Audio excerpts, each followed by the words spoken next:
Hello students. आज के lecture में हम ray optics and optical instruments chapter का थ्योरी पार्ट 2 कवर करेंगे। तो इससे पहले जो हमारा क्रैश कोर्स का इससे पहले वाला जो लेक्चर था उसमें हमने रे ऑप्टिक्स की थ्योरी को समझा था, जो बेसिक थ्योरी थी, यानी कि reflection, refraction, lens, mirror, prism, ये सारी चीजें हमने देखी थी। अब हम पार्ट 2 डिस्कस करने वाले हैं और इस लेक्चर में हम थ्योरी के साथ साथ क्वेश्चन भी प्रैक्टिस करेंगे। तो इस वाले पार्ट में हम ऑप्टिकल इंस्ट्रूमेंट्स के बारे में पढ़ेंगे। तो स्टार्ट करते हैं। ये हमारा डिस्क्लेमर है। चलिए उन टॉपिक को देख लेते हैं जो हम आज डिस्कस करने वाले हैं। सबसे पहले हम डिस्कस करेंगे माइक्रोस्कोप के बारे में और हम देखेंगे कि इसका फंक्शन क्या है और ये कौन से टाइप का होता है। उसके बाद हम पहले टाइप के माइक्रोस्कोप यानी सिंपल माइक्रोस्कोप जो कि मैग्नीफाइंग ग्लास होता है उसके बारे में पढ़ेंगे। उसके बाद हम कंपाउंड माइक्रोस्कोप, उसकी कंस्ट्रक्शन और फंक्शन के बारे में पढ़ेंगे। उसके बाद हम दूसरे ऑप्टिकल इंस्ट्रूमेंट्स यानी टेलीस्कोप के बारे में पढ़ेंगे और उसको डिफरेंट टाइप्स को डिस्कस करेंगे। फिर हम रिफ्रैक्टिंग टेलीस्कोप और उसकी कंस्ट्रक्शन के बारे में पढ़ेंगे और उसकी वर्किंग को भी समझने की कोशिश करेंगे। एट द लास्ट हम रिफ्लेक्टिंग टेलीस्कोप के बारे में डिस्कस करेंगे। तो चलिए स्टार्ट करते हैं इंट्रोडक्शन वाले पार्ट से। ऑप्टिकल इंस्ट्रूमेंट्स जो होते हैं वो डिवाइस होते हैं जो लाइट को प्रोसेस करते हैं। मतलब उनके प्रॉपर फंक्शनिंग के लिए लाइट बहुत जरूरी है ताकि हम किसी ऑब्जेक्ट की इमेज को बेहतर तरीके से देख सके, उसकी प्रॉपर्टीज को समझ सके या अपनी विजन के रिलेटेड डिफेक्ट्स को करेक्ट कर सके। इनका यूज हम इमेजेस को इनहेंस करने, एनालाइज करने या फोकस करने के लिए यूज करते हैं। कुछ कॉमन एग्जांपल्स है camera, telescope, microscope, spectacles, periscope, etc. Microscope और टेलीस्कोप जैसे ऑप्टिकल इंस्ट्रूमेंट्स छोटे या दूर के ऑब्जेक्ट्स की इमेज को मैग्नीफाई कर सकते हैं। मतलब उनका साइज बड़ा और करके दिखाते हैं। ये इमेजेस को हमारी आंख के सामने बड़ा करके प्रेजेंट करते हैं ताकि वो ऑब्जेक्ट्स हमारी आंख के लिए ज्यादा क्लियरली और डिस्टिंक्ट दिखाई दे। आपकी आंख खुद भी एक नेचुरल ऑप्टिकल इंस्ट्रूमेंट है। हमारी आंख लाइट को प्रोसेस करती है, इमेजेस बनाती है और उन्हें ब्रेन तक भेजती है ताकि हम देख सकें। अब बात करते हैं माइक्रोस्कोप के बारे में। माइक्रोस्कोप एक ऐसा ऑप्टिकल इंस्ट्रूमेंट है जो बहुत छोटी चीजों को बड़ा करके दिखाता है, जिसे हम अपनी आंखों से आसानी से नहीं देख पाते। इसका इस्तेमाल उन ऑब्जेक्ट्स को स्टडी करने के लिए होता है जो बहुत छोटे होते हैं, जैसे कि सेल्स हो गए, बैक्टीरिया या किसी छोटी मशीन्स के पार्ट। ठीक है, उन सभी छोटे इंस्ट्रूमेंट्स या छोटी चीजों को देखने के लिए हम माइक्रोस्कोप का यूज करते हैं। माइक्रोस्कोप के कुछ खास फीचर्स होते हैं। माइक्रोस्कोप की सबसे खास बात उसकी मैग्निफिकेशन एबिलिटी है, जो छोटे ऑब्जेक्ट्स को बड़ा करके दिखाती है और उनकी डिटेल्स को हम क्लियरली देख पाते हैं। इससे हम उन चीजों को देख और समझ सकते हैं जो नॉर्मली नेक्ड आई से विजिबल नहीं होती। दूसरा इंपॉर्टेंट फीचर है रिजोल्यूशन, जो इमेज की क्लैरिटी को बढ़ाता है। रिजोल्यूशन की वजह से माइक्रोस्कोप दो बहुत करीब पॉइंट्स को अलग अलग आइडेंटिफाई कर सकता है। फाइन डिटेल्स को क्लियरली दिखाने में मदद करता है। इस तरह माइक्रोस्कोप न सिर्फ छोटी चीजों को बड़ा करता है, बल्कि उनकी इमेज को इतना क्लियर बनाता है कि हम उनके स्ट्रक्चर और फीचर्स को आसानी से समझ सकते हैं। ये दोनों फीचर्स, मैग्निफिकेशन और रिजोल्यूशन, ये जो दोनों फीचर्स है मैग्निफिकेशन और रिजोल्यूशन, मिलकर माइक्रोस्कोपी को एक पावरफुल टूल बनाते हैं साइंटिफिक रिसर्च और मेडिकल डायग्नोसिस के लिए। तो ये दोनों जो टूल्स हुए, मैग्निफिकेशन और रिजोल्यूशन, ये काफी इंपॉर्टेंट टूल्स हैं जो हेल्प करते हैं माइक्रोस्कोप को छोटी ऑब्जेक्ट्स को बहुत अच्छे से दिखाने में, बड़ा करके दिखाने में। अब बात करते हैं सिंपल माइक्रोस्कोप की। सिंपल माइक्रोस्कोप या मैग्नीफाइंग ग्लास में एक सिंगल कॉन्वेक्स लेंस होता है जिसका फोकल लेंथ छोटा होता है। जब कोई ऑब्जेक्ट इस लेंस के ऑप्टिकल सेंटर और प्रिंसिपल फोकस के बीच, ऑप्टिकल सेंटर और प्रिंसिपल फोकस के बीच में रखा जाता है, तो ये उसकी इमेज को बड़ा करके हमको दिखाता है। जैसे यहाँ पे बड़ा करके उसने इमेज को ए प्राइम और बी प्राइम बना दिया है। ऑब्जेक्ट कहाँ पे रखी थी? ऑप्टिकल सेंटर और फोकल लेंथ के बीच में रखी थी। ए और बी हमारी ए ऑब्जेक्ट थी और उसने उसको मैग्नीफाई किया और हमको ए प्राइम बी प्राइम हमको इमेज मिली। अगर इमेज आई के नियर पॉइंट, जो कि हमारी आंख का सबसे करीब पॉइंट होता है, जहां हम क्लियरली देख सकते हैं, जनरली 25 सेंटीमीटर पर बनता है, तो मैग्नीफाइंग पावर का एक पर्टिकुलर फॉर्मूला होता है। क्या फॉर्मूला होता है वो? m equals to 1 + d divide by f। ठीक है। उसके बाद अगर इमेज जो है वो इंफिनिटी पे बन रही है, अगर इमेज हमारी list distance of distinct vision यानी डी पे नहीं बनती है और वो इमेज जो है वो इंफिनिटी पे बन रही है, तो हमारा जो फॉर्मूला हो जाएगा मैग्नीफाइंग पावर का, वो हो जाएगा m equals to D divide by f। यहाँ पर d जो है वो least distance of distinct vision है, जो 25 सेंटीमीटर होती है, और जो f है वो हमारी फोकल लेंथ है मैग्नीफाइंग लेंस की। अब बात करते हैं कंपाउंड माइक्रोस्कोप्स के बारे में। कंपाउंड माइक्रोस्कोप्स में दो लेंस होते हैं जिनका फोकल लेंथ छोटा होता है और अपर्चर भी छोटे होते हैं। ऑब्जेक्टिव लेंस का फोकल लेंथ और अपर्चर आईपीस लेंस के मुकाबले और छोटा होता है। कंपाउंड माइक्रोस्कोप के केस में हमारे पास दो लेंसेज होते हैं, एक ऑब्जेक्टिव और एक आईपीस। तो ऑब्जेक्टिव लेंस से जो हमारा इमेज बनती है ऑब्जेक्ट की, वो मेरी क्या होती है? रियल होती है, इन्वर्टेड होती है और मैग्नीफाइड होती है। उसके बाद जो आईपीस लेंस है, वो इस ऑब्जेक्ट को, ये वाली जो इमेज बनी है ऑब्जेक्टिव लेंस से, वो इसको एज अ ऑब्जेक्ट ट्रीट करेगा और इस ऑब्जेक्ट की हमको फाइनल इमेज बना के देगा। और ये वाली जो इमेज बनी है यहाँ पर, फाइनल इमेज जो आईपीस के थ्रू बनी है, ये इमेज कंपेयर टू ऑब्जेक्ट काफी बड़ी होती है, यानी कि मैग्नीफाइड होती है, और आप देख सकते हैं कि ये क्या है? इन्वर्टेड भी है as compare to the original object. तो ये क्या होती है? ये होती है वर्चुअल इमेज, ये होती है इन्वर्टेड इमेज और ये होती है मैग्नीफाइड इमेज। ठीक है। तो इस तरह से हमारी फाइनल इमेज हमको मिलती है कंपाउंड माइक्रोस्कोप के केस में। उसके बाद एमओ अगर ऑब्जेक्टिव लेंस का मैग्निफिकेशन है और एमई आईपीस का मैग्निफिकेशन है, तो माइक्रोस्कोप का टोटल एंगुलर मैग्निफिकेशन होता है m equals to MO multiply M. उसके बाद अगर जो फाइनल इमेज है वो लिस्ट डिस्टेंस पे बनती है, हमारी आई विजन के यानी कि डी पे बनती है, तो जो मैग्नीफाइंग पावर का फॉर्मूला होगा in case of compound microscope, वो हो जाएगा -VO divide by यूओ 1 + D divide by F.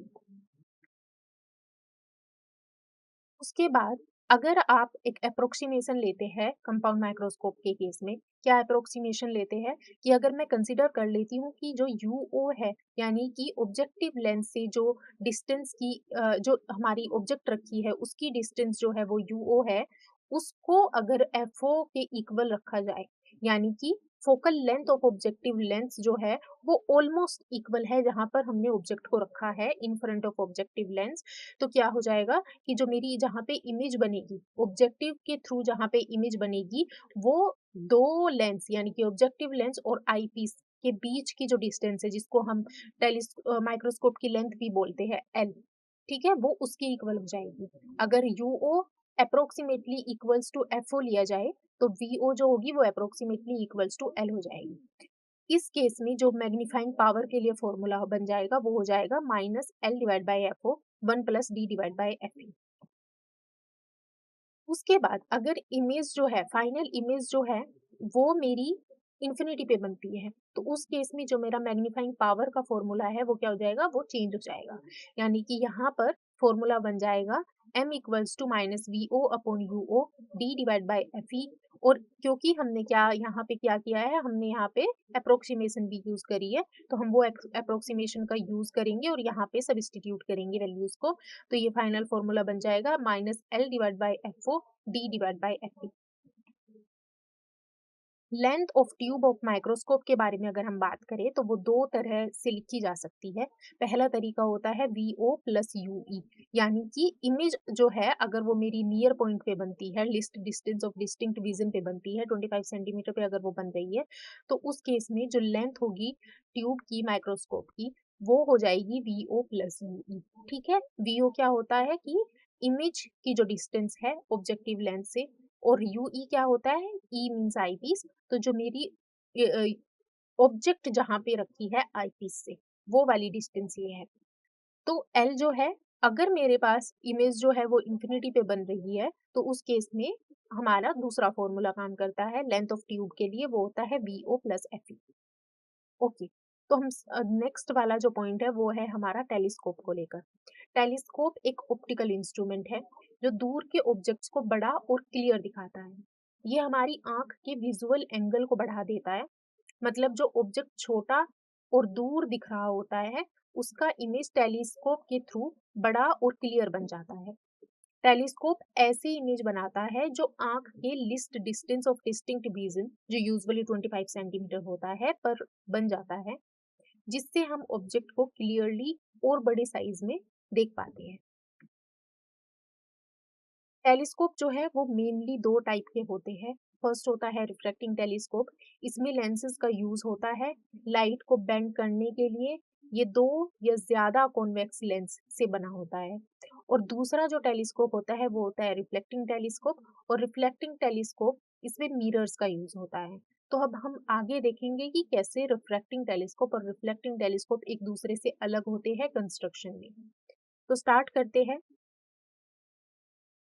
Refracting telescope एक ऐसा ऑप्टिकल इंस्ट्रूमेंट है जो दूर के ऑब्जेक्ट को बड़ा और क्लियरली दिखाता है।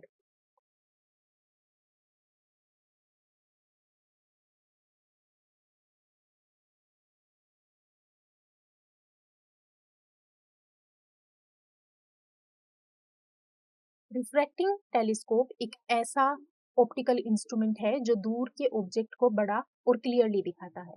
इसमें दो इंपॉर्टेंट लेंसेज होते हैं, ऑब्जेक्टिव लेंस और आईपीस। ऑब्जेक्टिव लेंस एक कॉन्वेक्स लेंस होता है, जैसा यहाँ पे दिखाया गया है, जिसकी फोकल लेंथ एफओ बड़ी होती है और उसकी अपर्चर भी बड़ी होती है। बड़ा अपर्चर मतलब ज्यादा लाइट वो गैदर कर सकता है, जो दूर के फेंट ऑब्जेक्ट को अच्छी तरह देखने में मदद करता है। ऑब्जेक्टिव लेंस दूर के ऑब्जेक्ट से आने वाली लाइट रेज को फोकस करता है और एक रियल इन्वर्टेड इमेज बनाता है, जिस जैसा कि फिगर में दिखाया गया है।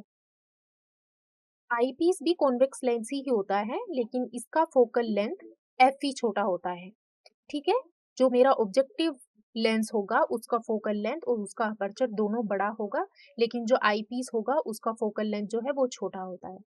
आईपीस का काम होता है ऑब्जेक्टिव लेंस के द्वारा बनाई गई इमेज को और मैग्नीफाई करना, जिससे हमारी आंख को वो इमेज बड़ा दिख सके। रिफ्रैक्टिंग टेलीस्कोप के लिए इमेज फॉर्मेशन फिगर में दिखाया गया है। अब टेलीस्कोप को दो तरह से एडजस्ट किया जा सकता है। प्रैक्टिकल एडजस्टमेंट होती है फर्स्ट पे। इसमें फाइनल इमेज ऑब्जर्वर के नियर पॉइंट, जो कि usually d equal to 25 centimetre होता है, उस पर बन जाता है। नियर पॉइंट पर इमेज बनाने का फायदा ये है कि आंख को थोड़ा स्ट्रेन लगाकर इमेज को क्लियरली देख सकते हैं, जिससे थोड़ा ज्यादा मैग्निफिकेशन मिलता है। इस केस में मैग्नीफाइंग पावर का फॉर्मूला होता है m equals to minus F O divide by F E 1 plus F E divide by D.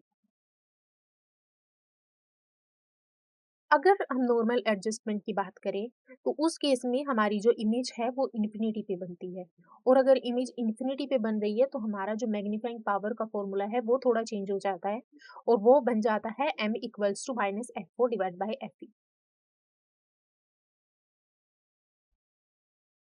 इस इमेज में रिफ्रैक्टिंग टेलीस्कोप दिखाया गया है, जिसमें दो लेंसेज हैं, ऑब्जेक्टिव लेंस और आईपीस। टेलीस्कोप की ट्यूब लेंथ या दोनों लेंसेज के बीच की डिस्टेंस को हम एल से डिनोट करते हैं। अब ट्यूब लेंथ को दो तरह से कैलकुलेट किया जा सकता है, जो डिपेंड करता है कि फाइनल इमेज कहाँ पर बन रही है। जब इमेज नियर पॉइंट पर बनती है, जब फाइनल इमेज ऑब्जर्वर के नियर पॉइंट पे बनती है, यानी 25 सेंटीमीटर पर बन रही होती है, तो ट्यूब लेंथ का फॉर्मूला हो जाता है F O plus U E. यहाँ एफ ओ जो है वो ऑब्जेक्टिव लेंस का फोकल लेंथ है, और यूई जो है वो आईपीस का ऑब्जेक्ट डिस्टेंस है, यानी कि आईपीस से ऑब्जेक्ट कितने डिस्टेंस पे रखा है। दूसरा जो होता है वो होता है जब इमेज इन्फिनिटी पर बनती है। जब फाइनल इमेज इन्फिनिटी पर बनता है, मतलब आंख रिलैक्स्ड होती है, तो ट्यूब लेंथ का फॉर्मूला सिंपल हो जाता है, जो हो जाएगा FO प्लस FE। यहाँ FE जो है वो आईपीस का फोकल लेंथ है।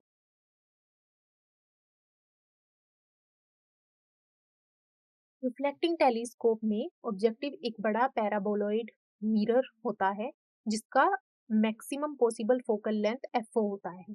जैसे कि आपको इमेज में दिख रहा है कि जो ब्लू वाला पार्ट है वो क्या है, वो मेरा ऑब्जेक्टिव मिरर है जो एक बड़ा बड़ा पैराबोलॉइड तरह का मिरर होता है।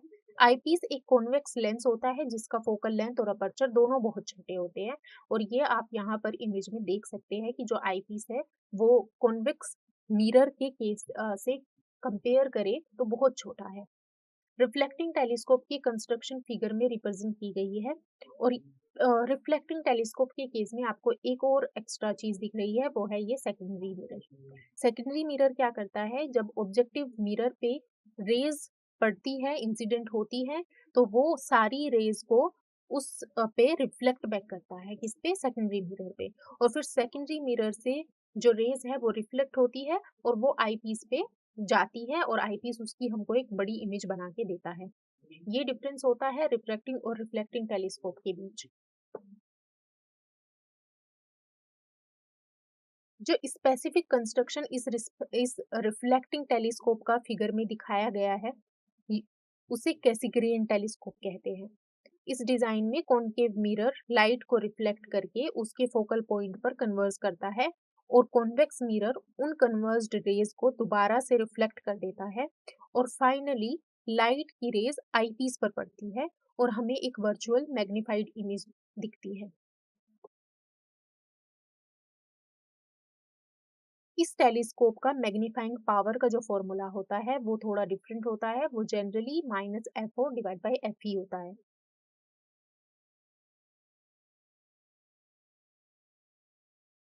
रिफ्लेक्टिंग टेलीस्कोप को ज्यादा सुपीरियर माना जाता है क्योंकि ये स्फेरिकल एब्रेशन जो लेंसेज में होता है जनरली, उससे फ्री हो जाता है।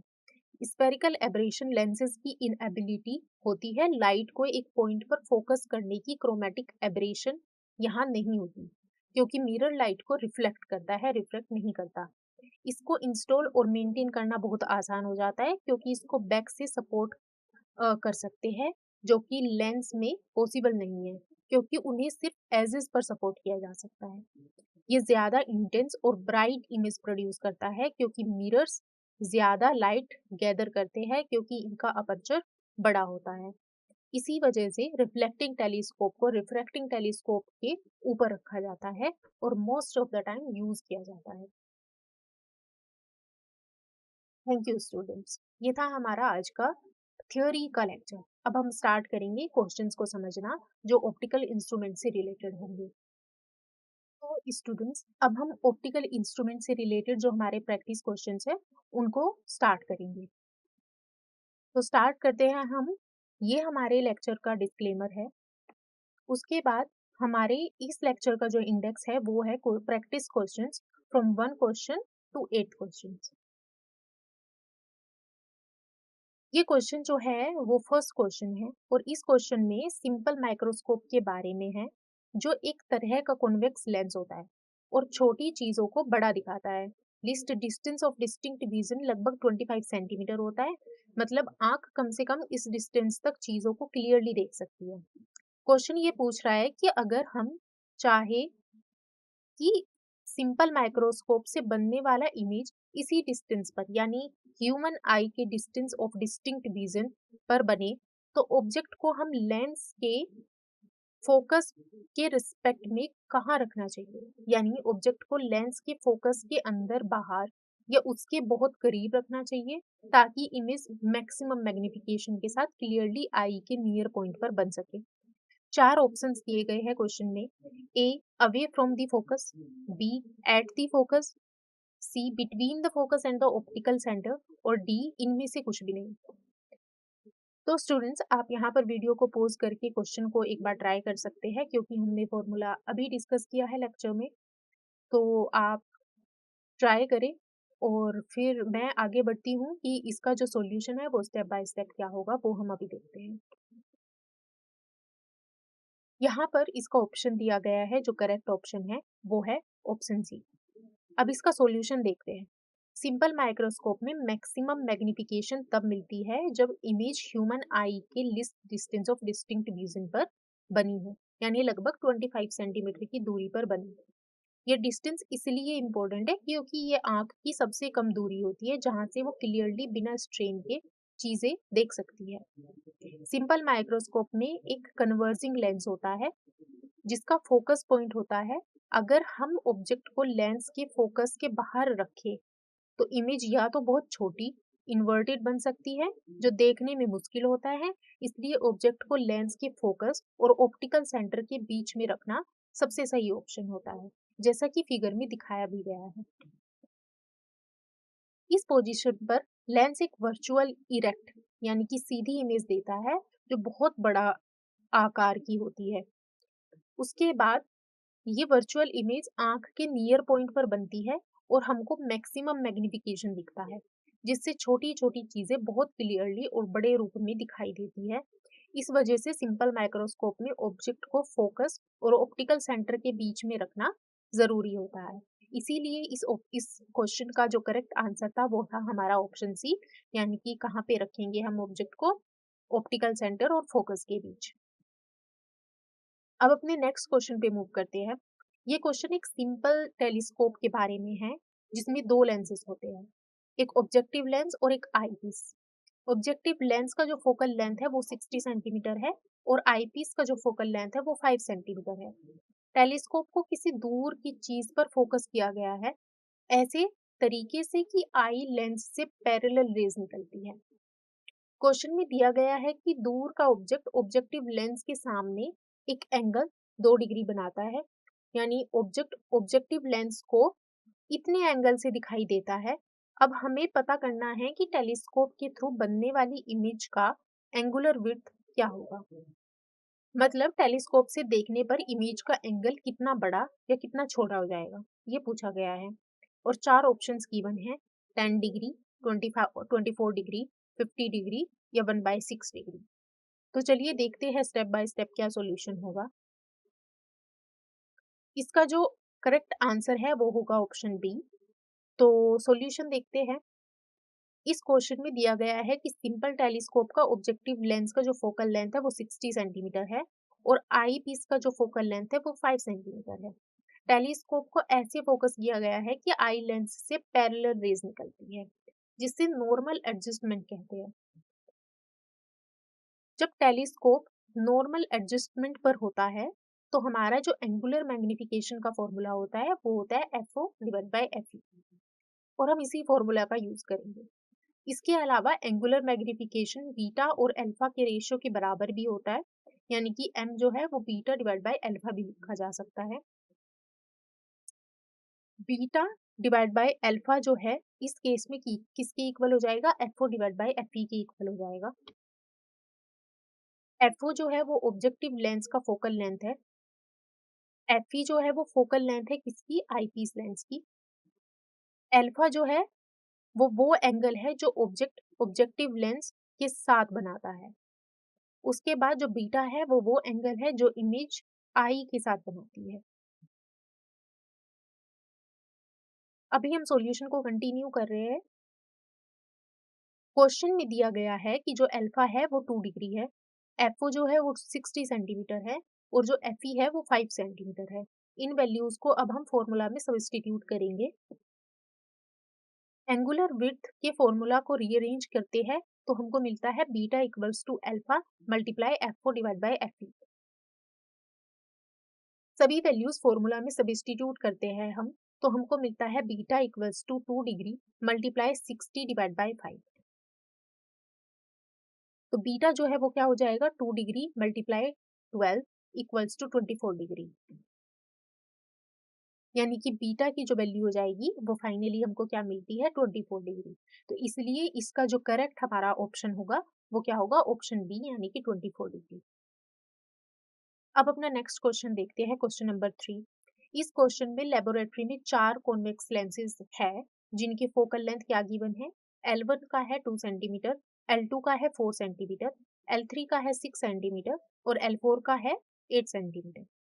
अब हमें दो लेंसेज चुनने हैं जो एक टेलीस्कोप बनाएगी ये टेलीस्कोप की जो टोटल लेंथ है वो 10 सेंटीमीटर होनी चाहिए और इसका मैग्नीफाइंग पावर जो है वो 4 होना चाहिए।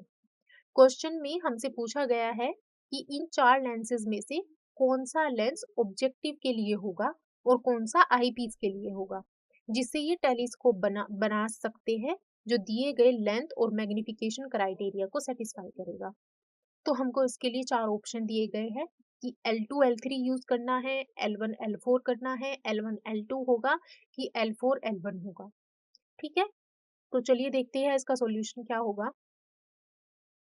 इसका जो करेक्ट आंसर है वो होगा ऑप्शन डी। अब हम देखते हैं कि ऑप्शन डी को इन्होंने कैसे करेक्ट आंसर किया है। इस क्वेश्चन में टेलीस्कोप की लेंथ दी है, यानी कि वो 10 सेंटीमीटर होनी चाहिए और मैग्नीफाइंग पावर या एंगुलर मैग्निफिकेशन जो है वो कितनी है, 4 है। टेलीस्कोप की जो लेंथ होती है उसका फॉर्मूला होता है L equals to FO plus FE। तो FO जो है वो क्या होगा, ऑब्जेक्टिव लेंस, और FE जो मेरी आई पीस होती है उसकी फोकल लेंथ। ठीक है, जिसकी ही वैल्यू कितनी गिवन है क्वेश्चन में, 10 सेंटीमीटर। उसके बाद टेलीस्कोप के लिए जो मैग्निफिकेशन का फॉर्मूला होता है वो होता है FO डिवाइड बाई FE, और उस वो भी मुझे क्वेश्चन में गिवन है, वो कितना है, 4। तो मैंने इक्वल्स टू 4 पुट कराया। फॉर्मूला को रीअरेंज करने के बाद हमको मिलता है FO इक्वल्स टू 4FE। यहाँ FO जो है वो ऑब्जेक्टिव लेंस का फोकल लेंथ है और जो FE है वो क्या है, आईपीस का जो मेरा फोकल लेंथ है। अभी सॉल्यूशन को कंटिन्यू कर रहे हैं। इक्वेशन 2 को इक्वेशन 1 में पुट करते हैं और हमें मिलता है FO plus FE equals to 4FE plus FE equals to 5FE या इक्वल्स टू 10 सेंटीमीटर। ठीक है, एक्सप्रेशन को सोल्व करते हैं तो हमें मिलता है FE इक्वल्स टू 2 सेंटीमीटर और FO इक्वल्स टू 8 सेंटीमीटर। इसका मतलब टेलीस्कोप में आई लेंस का फोकल लेंथ 2 सेंटीमीटर होगा और ऑब्जेक्टिव लेंस का फोकल लेंथ 8 सेंटीमीटर होगा। लेबोरेटरी में दिए गए लेंसेज के हिसाब से L1 का फोकल लेंथ 2 सेंटीमीटर है और L4 8 सेंटीमीटर है। इसलिए टेलीस्कोप में ऑब्जेक्टिव लेंस L4 और आई लेंस L1 होगा।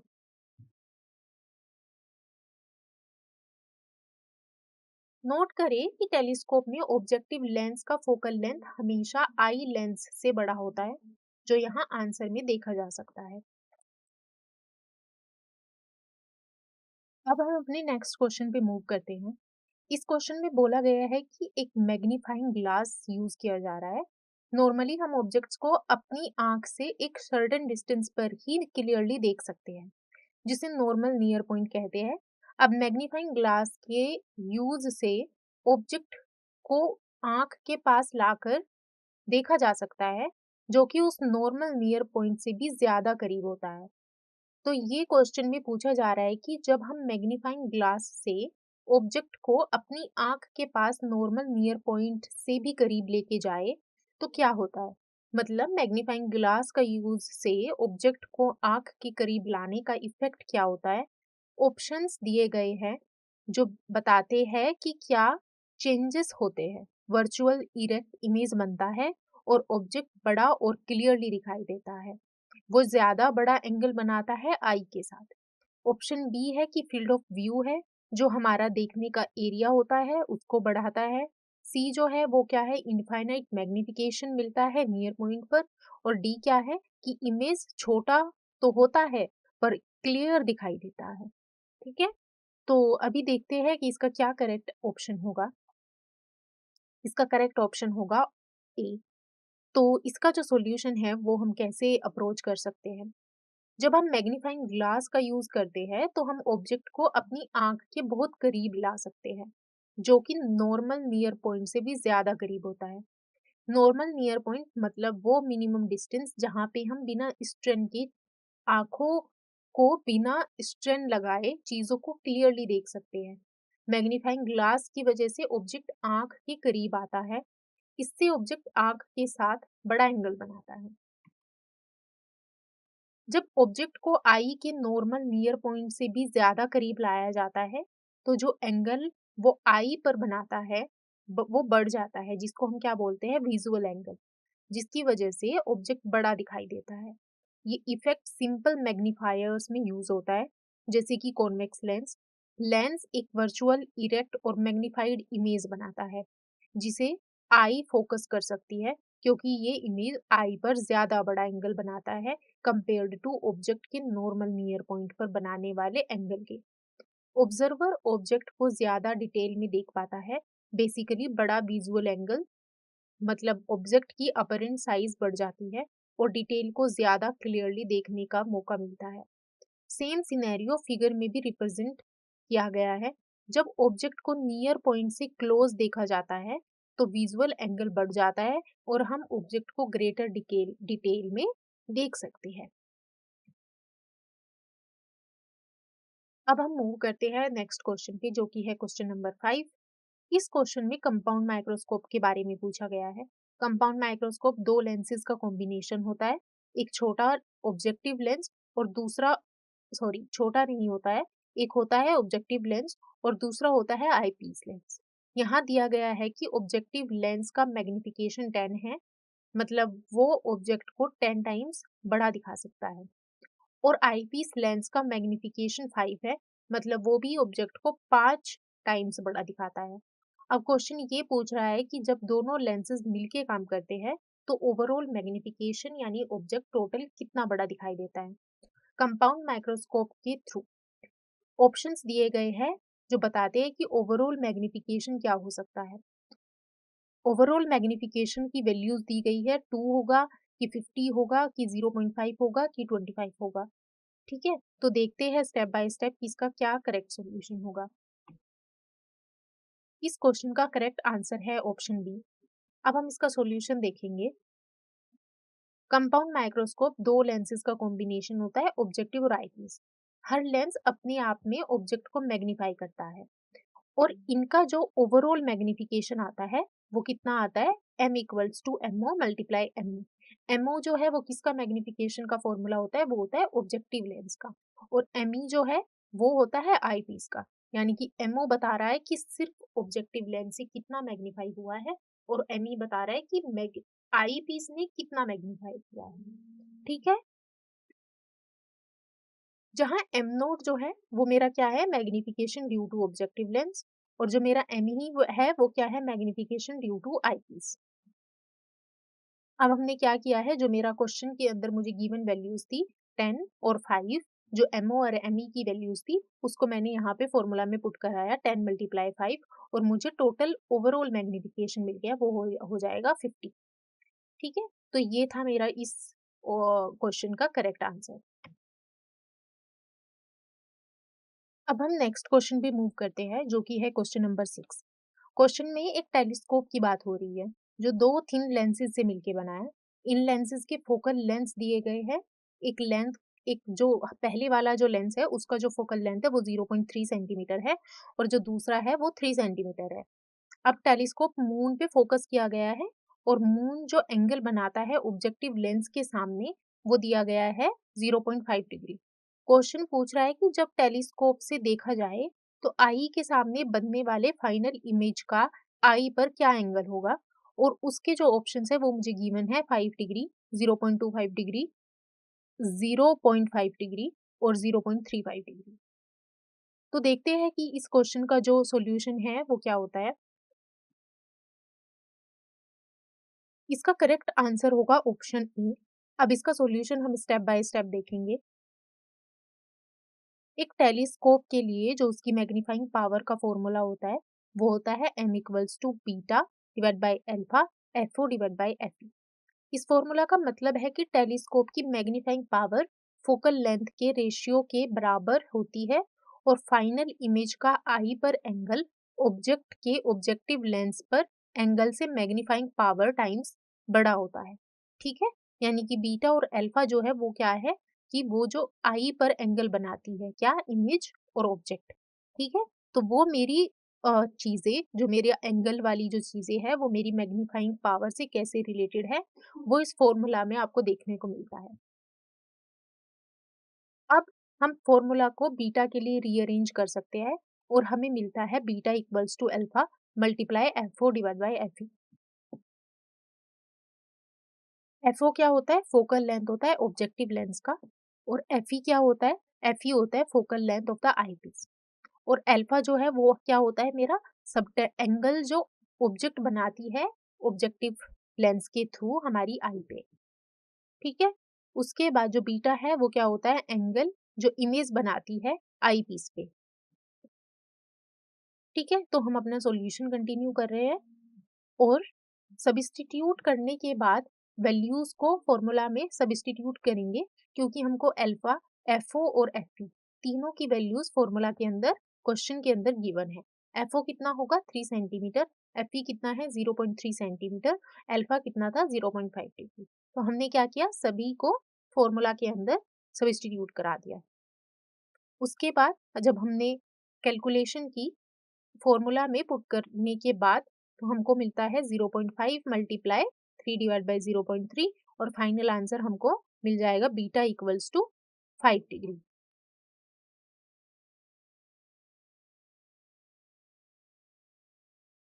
ओके, तो अब हम नेक्स्ट क्वेश्चन पे मूव करते हैं, जो कि है क्वेश्चन नंबर 7। क्वेश्चन में एक एस्ट्रोनॉमिकल टेलीस्कोप की बात हो रही है, जो नॉर्मल एडजस्टमेंट पर सेट है। नॉर्मल एडजस्टमेंट का क्या मतलब होता है? कि टेलीस्कोप ऐसे सेट किया गया है कि फाइनल इमेज को देखना आई के लिए बहुत कंफर्टेबल हो। इस कंडीशन में आई यूजुअली इनफाइनाइट पर फोकस्ड होती है। क्वेश्चन में टेलीस्कोप के ऑब्जेक्टिव लेंस और आईपीस लेंस के बीच की डिस्टेंस दी गई है, जो है 1.05 सेंटीमीटर। अब टेलीस्कोप का मैग्नीफाइंग पावर या एंगुलर मैग्निफिकेशन दिया गया है, जो है 20। क्वेश्चन पूछ रहा है कि टेलीस्कोप के ऑब्जेक्टिव लेंस का फोकल लेंथ क्या होगा। ऑप्शंस दिए गए हैं, 2 सेंटीमीटर होगा, 1 सेंटीमीटर होगा, 0.05 सेंटीमीटर होगा, कि 0.25 सेंटीमीटर होगा। ठीक है, तो हम स्टार्ट करते हैं क्वेश्चन को समझना कि क्या इसका करेक्ट ऑप्शन होगा। तो इसका जो करेक्ट आंसर है वो होगा ऑप्शन बी। और इसके सॉल्यूशन को स्टार्ट करते हैं कि जो टेलीस्कोप में मैग्नीफाइंग पावर का फॉर्मूला होता है वो होता है हमारा एफओ डिवाइड बाई एफई। ठीक है। एफओ क्या होता है? फोकल लेंथ किसका? ऑब्जेक्टिव लेंस का। और जो एफई है वो क्या होता है? फोकल लेंथ होता है हमारा आईपीस लेंस का। नॉर्मल एडजस्टमेंट के लिए टेलीस्कोप जो है उसकी लेंथ होती है एफओ प्लस एफई, जो क्वेश्चन में दिया गया है कि टेलीस्कोप की length L equals to 1.05 centimetre है। तो हम एक्सप्रेशन को इक्वेट कर देंगे 1.05 से। एल यानी कि हम कैसे लिखेंगे? L equals to FO plus FE equals to 1.05। अब हम क्या करेंगे? अब हम एफई को यहाँ से कैलकुलेट कर सकते हैं रीअरेंज करके।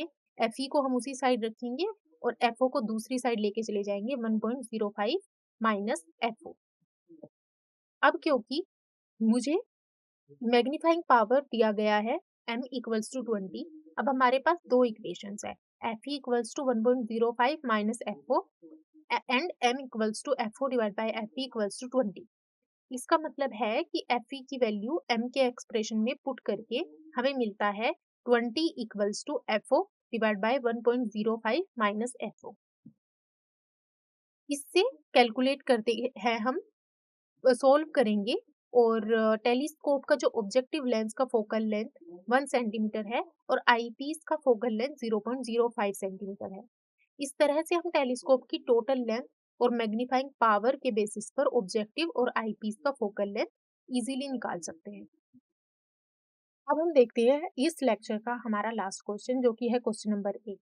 इस क्वेश्चन में एक टेलीस्कोप की बात हो रही है जिसका मैग्नीफाइंग पावर दिया गया है वो है 9। टेलीस्कोप को पैरेलल रेज के लिए एडजस्ट किया गया है, जिसका मतलब है कि टेलीस्कोप इंफिनिटी पर फोकस कर रहा है। यह नॉर्मल एडजस्टमेंट में है। इसी एडजस्टमेंट में ऑब्जेक्टिव लेंस और आईपीस लेंस के बीच की डिस्टेंस दी गई है, जो कि है 20 सेंटीमीटर। अब क्वेश्चन पूछ रहा है कि टेलीस्कोप के लेंसेज के फोकल लेंथ क्या होंगे, मतलब ऑब्जेक्टिव और आईपीस का फोकल लेंथ हमको फाइंड करना है। और उसके कुछ ऑप्शंस दिए गए हैं, 18 सेंटीमीटर 2 सेंटीमीटर होगा, 11 सेंटीमीटर 9 सेंटीमीटर होगा, कि अदर टू ऑप्शंस में से कोई होगा। तो अब देखते हैं कि इसका करेक्ट ऑप्शन कौन सा होगा। तो इस क्वेश्चन का जो हमारा करेक्ट आंसर है वो है ऑप्शन ए। अब इसका सॉल्यूशन थोड़ा समझते हैं। टेलीस्कोप में क्वेश्चंस में जो रेज है वो पैरेलल है, यानी कि नॉर्मल एडजस्टमेंट हुआ है। नॉर्मल एडजस्टमेंट में टेलीस्कोप की लेंथ होती है L equals to FO plus FE। यहाँ FO ऑब्जेक्टिव लेंस का फोकल लेंथ है और FE आईपीस लेंस का फोकल लेंथ है। दिया गया है कि टेलीस्कोप की जो लेंथ है वो 20 सेंटीमीटर है, तो हम क्या करेंगे, FO प्लस FE को 20 सेंटीमीटर के इक्वल पुट करा देंगे। उसके बाद मैग्नीफाइंग पावर ऑफ टेलीस्कोप जो है वो 9 गिवन है, तो m क्या हो जाएगा, FO divide by FE equals to 9। उसके बाद हम क्या कर सकते हैं, ऑब्जेक्टिव लेंस का फोकल लेंथ आईपीस के फोकल लेंथ का 9 टाइम्स है, तो यानी कि FO जो है वो कितना हो जाएगा, वो हो जाएगा 9 मल्टीप्लाई FE। अब ना FO प्लस FE जो है वो 20 सेंटीमीटर भी गिवन है मुझे। अब हम लेंथ के इक्वेशन में इस ऑब्जेक्टिव लेंस की फोकल लेंथ FO की वैल्यू को क्या करेंगे, सब्स्टिट्यूट कर देंगे। तो ये कैसे बन जाएगा, 9FE plus FE equals to 20 centimetre. इस एक्सप्रेशन को सिंप्लीफाई करने के बाद हमें मिलता है, क्या मिलता है, 10FE इक्वल्स टू 20 सेंटीमीटर। इसका मतलब है कि जो FE है वो कितना हो जाएगा, 20 divide by 10 equals to 2 centimetre. ठीक है, तो इस तरह से हमको जो FE है वो 2 सेंटीमीटर मिलता है, और हम FO, अगर हमारे पास FO इक्वल्स टू क्या होता है, 9 मल्टीप्लाई FE होता है। अगर आपके पास FE की वैल्यू 2 है, तो जो FO की वैल्यू हो जाएगी वो कितनी हो जाएगी, 18 सेंटीमीटर। ठीक है, तो ये था हमारा आज के लेक्चर का last question. Thank you students.